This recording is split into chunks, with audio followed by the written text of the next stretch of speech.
All right, so now we are to the mighty lick number 3, the G strut. And obviously with the name G strut, you can probably guess what key it's in. We're in the key of G, G minor specifically. What makes this lick a little bit kind of unique, I guess, as opposed to starting on the root note, we're starting on the B flat up on the G string and kind of working our way back down. So we're, as well as concentrating on groove on this one, another thing is talking a little bit about the melodic aspect of the line too, which I think is very, very important. So we're going to try to develop a little bit of a melody, a little bit of a groove, and I'm going to show you a couple cool little techniques that we've kind of covered a little bit already and go from there. So let's do this.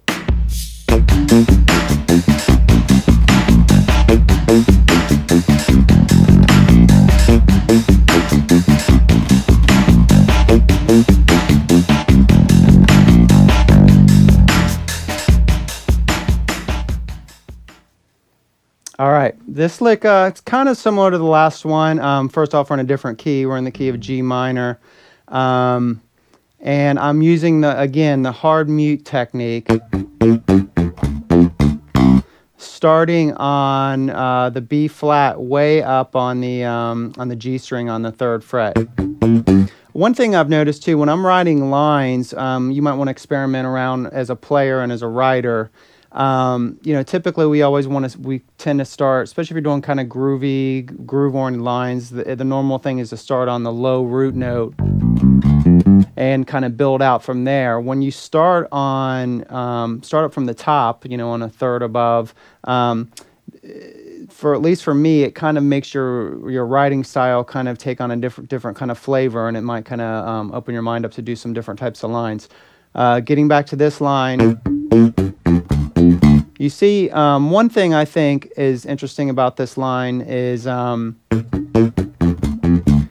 the hard mute, you can see I'm basically going from the B flat to G, then the F to D. My hand shape is exactly the same between both, which what that does, it makes the rhythm very, very, it matches real well.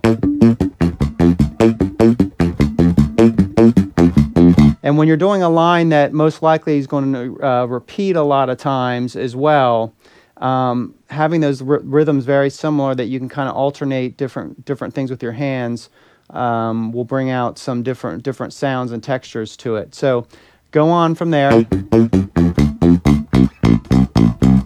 I basically just work myself right back down to the low G root down there. And on the second time, we were doing that hard mute thing. You'll see I open it up a lot more on that little chromatic walk back up to the G. And again, that's the beauty of having the hard mute technique, because you can kind of create all this kind of dynamic space, especially when you're playing on the side of an ensemble.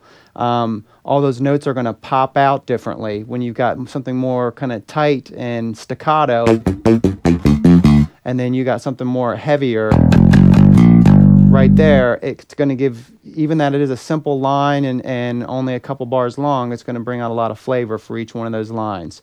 So let me do this line real slow for you here again.